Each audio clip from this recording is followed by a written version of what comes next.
Sir, जिस तरह से मैंने बात की है मौजूदा हुकूमत के हवाले से, पहले मौलाना साहब कुछ दबे दबे से थे, अब ऐसा महसूस होता है कि नवाज शरीफ साहब, मौलाना साहब, सिर्फ शक्लें बदल गई हैं, अल्फाज शायद एक जैसे हो गए हैं। कोई करिश्मा होगा, कोई चमत्कार हो जाएगा, क्योंकि 11 तारीख से बाकायदा ये अपना पावर शो करने जा रहे हैं। देखिए, बात यह है कि दोनों के मामलात कदरे अलग हैं। नवाज शरीफ साहब का मसला यह है कि उन्होंने मिन्नत समाजे जितनी कर सकते थे की, जितना समझौता कर सकते थे किया, एक भाई को इसी काम पे लगाया रखा, और भी लोग, जुबैर साहब भी, बहुत से लोग ये काम करते रहे, आखिरकार वो थक गए। अब उनका खेल ये है कि किसी न किसी तरह अदलिया में भी तकसीम की जाए, इसका उन्हें तजुर्बा भी है, सज्जाद अली शाह का वाक़या आपको याद होगा, फौज में भी तकसीम की जाए। देखिए, उसने कहा था सदर गुलाम इसहाक खान ने जनरल काकड़ से कि 52 ऑफिसर्स ब्रिगेडियर एंड अबव को इसने ब्राइब करने की कोशिश की, उन्होंने भी एक गाड़ी की पेशकश की थी जनरल।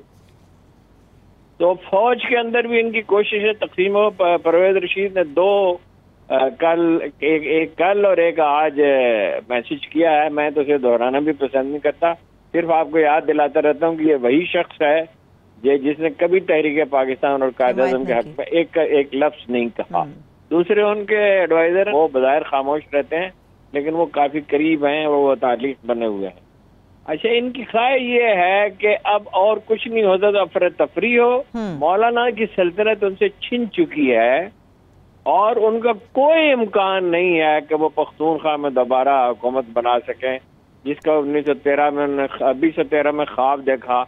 इस दफा तो बिल्कुल ही बहुत ही तबाही आई और बहुत बुरी तरह इंतकाम का जज्बा उन पर सवार है। इमरान खान साहब को भी आपको पता है बिल्कुल लिहाज नहीं करते। तो ये एक खेल तो अब शुरू हो गया और इमरान खान साहब ने अगर इसमें कोई गलती की तो मुनासिब नहीं होगा। जैसे यूब खान ने बहुत से लोग गिरफ्तार किए, भुट्टो साहब ने किए, फिर मुशर्रफ के जमाने में तकरीबन यही सूरत हाल हुई कि बहुत सी पाबंदियां लगी, तो ये कुछ ठीक नहीं होगा। लेकिन बहरहाल फौरी तौर पर तो इनकी कामयाबी का कोई मुझे नजर नहीं आता इम्कान। अपना पूछें, ठीक है सर भाई साहब से पूछ लेते हैं, ब्रादर मोहतरम से पूछें कि इनकी राय क्या है। ये सिर्फ आपने कहा सीनियर जर्नलिस्ट हैं, ये सिर्फ सीनियर जर्नलिस्ट नहीं है, he is one of the finest editors in the. बिल्कुल, मैं एतराफ करती हूँ, मैं एतराफ करती हूँ, हम बहुत एहतराम। बिल्कुल, बड़ी बड़ी सहाफत का बहुत बड़ा नाम है। मैंने इसीलिए कहा कि बड़ा मेरे लिए इज्जत की बात इस प्रोग्राम के लिए एक लंबे अरसे के बाद शाहीन साहब भाई साहब ने हमें ज्वाइन किया। सर, आपने हारून साहब की गुफ्तगू सुनी है। एक तरफ तो मरियम साहबा भी इस खदशे का इजहार कर रही हैं और बाकायदा कह रही हैं कि हो सकता है उनकी गिरफ्तारी हो जाए। दूसरी तरफ हम देख रहे हैं कि पावर शो करने के लिए तैयार हैं। कल कहा जा रहा है शहबाज साहब के लिए जो उनकी गिरफ्तारी हुई है उसके ऊपर एहतजाज किया जाएगा। अगर मरियम साहबा के हम इर्द गिर्द देखते हैं तो सिर्फ मुजाहिमती किरदार है जो हमें नजर आते हैं। मुजाहिमत का कोई बेनिफिट मिल सकेगा जबकि हुकूमत में मुकम्मल तैयार है? बहुत शुक्रिया आपका और हारून साहब का, आपने बड़े तारीफी कलमात कहे, बहुत मेहरबानी आपकी।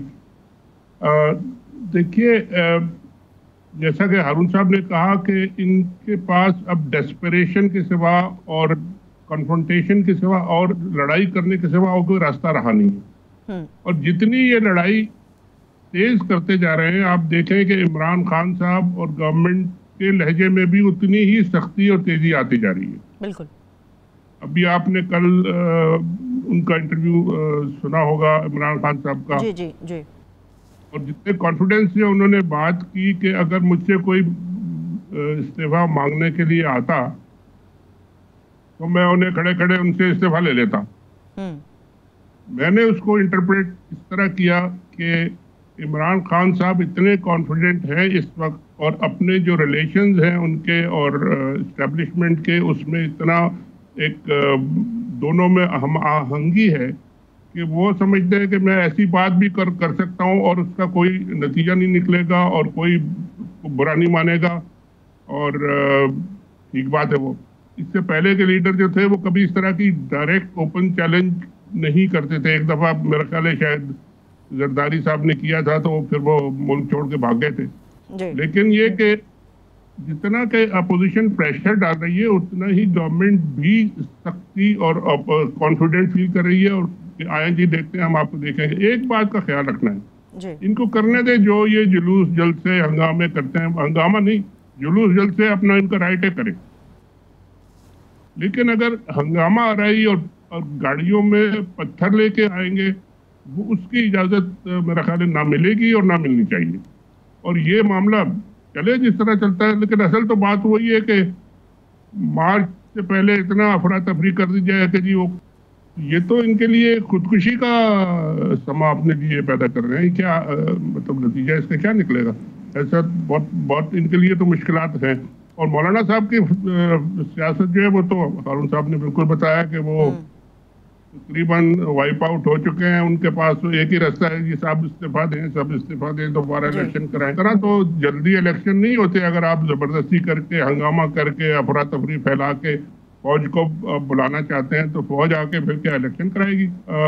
मेरा ख्याल है ये पोजीशन अभी क्लियर होगी, लेकिन असल जो टारगेट है वही है कि सेनेट के इलेक्शन ना होने दिए जाए और इमरान खान साहब की पार्टी जो है ना मजबूत ना हो। यानी कि मार्च का महीना क्रूशियल है। लेकिन हारून साहब, जिस तरह से शाहीन साहब भाई साहब बात कर रहे हैं, मगर बज़ाहिर तो ऐसा महसूस होता है कि ऑपोजिशन सियासी खुदकुशी करने के लिए तैयार बैठी है, क्योंकि उनका तो पॉइंट ऑफ व्यू यही है कि ना खेलेंगे ना खेलने देंगे। इमरान खान साहब से हुकूमत चाहिए उन्हें वापस। वो चाहते हैं कि सिर्फ ये बंदा कुर्सी से हट जाए, चाहे इसका नतीजा आवाम को किसी सूरत में भी भुगतना पड़े। देखिए, गुजारा ये है कि 2-3 चीजों पे वो जोर दे रहे हैं। वो चाहिए, पहला मौका नहीं है, 5-6 दफा ऐसा हुआ, 93 में भी हुआ, तो उसके बाद भी बाद मौके पे हुआ, 96 में भी हुआ। मुकाबला तो ये मैदान में नहीं करते, भाग जाते हैं। आपको याद है जद्दा भाग गए थे, फिर बना के भाग गए। शहबाज शरीफ पंजाब असेंबली में अपोजिशन लीडर थे, तो कमर की तकलीफ का बहाना बना के भाग गए। और ये किन चीजों पे जोर दे? अदलिया को आजाद होना चाहिए, अदलिया पे दबाव नहीं होना चाहिए। अदलिया ने आपके खिलाफ एक फैसला दिया है, आपसे कहा कि आके पेश हो, आप पेश नहीं हुआ। आपने पार्लियामेंट पे उस पे सुप्रीम कोर्ट पे हमला किया था। आप वही लोग हैं जिन्होंने जस्टिस कुयूम को सबक पढ़ाया था और उन्होंने एग्री किया था, उसकी टेप मौजूद है, कि जो भाईजान जो कहेंगे, जिस तरह खुश होंगे मैं वही करूंगा। सैफुर रहमान उनसे बात कर रहे थे। फिर ये कहते हैं फेयर इलेक्शन। 90 के इलेक्शन फेयर थे क्या? फौज और खुफिया एजेंसियां इनके पीछे खड़ी हुई थी। 96 के इलेक्शन में शाम तक हमें बताया जाता रहा कि 25% से ज्यादा वोट कास्ट नहीं हुए। जब गिने गए तो वो दुगने थे, क्योंकि वो तो लोगों को अंदाजा हो चुका था कि बेनजीर को जीतने नहीं दिया जाएगा। इसके मुकाबले में 93 के इलेक्शन उससे बदरजा बेहतर थे, बहुत मामूली मार्जिन से बेनजीर जीती थी। तो मेरा ये ख्याल है कि ये एक ऐसी ज़हनी कैफियत में पहुंच चुके हैं, बहुत फ्रस्ट्रेशन में, जहां ने कुछ सुझाव ही नहीं दे रहा। लेकिन मामले के दूसरे पहलू हैं। देखिए, कौन चाहता है पाकिस्तान में अफरा-तफरी? मैं इमरान खान से बहुत सी चीजों से डिसएग्री करता हूँ, आपको पता है। मैं उनके तर्ज हुकूमत का हामी नहीं, मैं उनकी कैबिनेट की तश्कील का हामी नहीं, मैं उनके वज़ीर आला का हामी नहीं जो उन्होंने मुकर्रर किए हैं। मगर इस वक्त अफरा तफरी इंडिया चाहता है। मैं इस प्रोग्राम में कई हफ्ते से पॉइंट आउट कर रहा हूँ कि कराची में होगा, फिर कबाराना होगा, कबायली इलाके में होगा। 3 जगह पे अफरा तफरी का इम्कान है। बलूचिस्तान में भी करने की कोशिश करेंगे भारत की तरफ से। इंडिया चाहता है, अमेरिका चाहता है। अमेरिका क्यों चाहता है? सी पैक की वजह से। अब इंडिया तो पाकिस्तान को तोड़ना चाहता है, उसका ऐलान करता रहता है वो, और उन्होंने कभी इसको छुपाया नहीं है। सी पैक से दुनिया जो बदलने जा रही है, इस खित्ते की सारी सियासत बदल जाएगी बुनियादी तौर पर। तो अमेरिका नहीं चाहता कि पाकिस्तान उसमें उस सतह पर इन्वॉल्व हो, आपके ईरान के साथ ताल्लुकात ठीक हो जाएं और दूसरी चीजें हो जाएं, और एक नया ब्लॉक दुनिया में वजूद में आ जाए। और चीन जो है वो जिस तेजी के साथ उभर रहा है, और अमेरिका में जो मसाइल पैदा हो रहे हैं, अभी शाहीन साहब से दरख्वास्त करेंगे अमेरिका की जो सूरत है उस पर बात करें। जी जी। तो इस लिहाज से अमरीकी भी नाखुश हैं। आपको याद है बेनजीर की और नवाज शरीफ के मुज़ाकरात MI6 ने कराए थे, बज़ाहिर उसने कराए थे अपना फॉरेन ऑफिस ने, और कंडोलीजा राइस ने, मगर MI6 दरअसल कंडक्ट कर रही थी। तो ये बहुत से मसाइल हैं। देखिए, अगर तो ठंडे दिल से प्लानिंग से चला गया, लोग नहीं चाहते अफरा तफरी, ये मैं आपको बता दूं।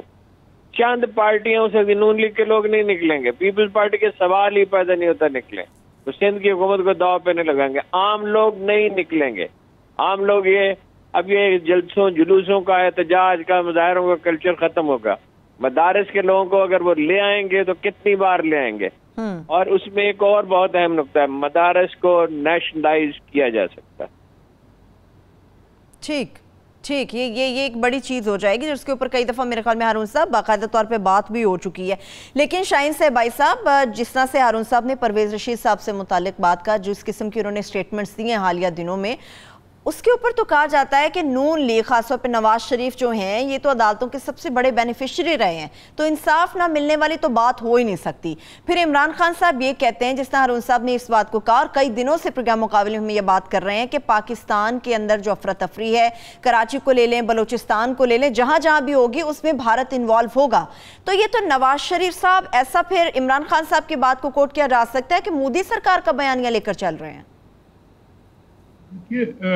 कल भी एक जगह ये बात हो रही थी कि गद्दार लोगों को नहीं कहना चाहिए। चले, ये लफ्ज गद्दार का नहीं इस्तेमाल करना चाहिए किसी के लिए भी, लेकिन जो एजेंडा है वो तो सबके सामने जाहिर है जी। एजेंडा अगर मोदी का ये है कि जी, और बिल्कुल है और सब जानते हैं कि है, कि पाकिस्तान में जितनी अफरा तफरी हो, जितनी टेररिज्म हो, जो जितनी गड़बड़ हो सकती है हो, और गवर्नमेंट को डिस्टेबलाइज करें, फौज को डिस्टेबलाइज करें, यानी सबसे बड़ी उनकी जो है कि किसी तरह फौज इनकी कमजोर हो, तो वो अगर वही एजेंडा लेके नवाज शरीफ चलेंगे तो फिर आप क्या कहेंगे? दोनों एक ही पेज पे आ गए वो तो।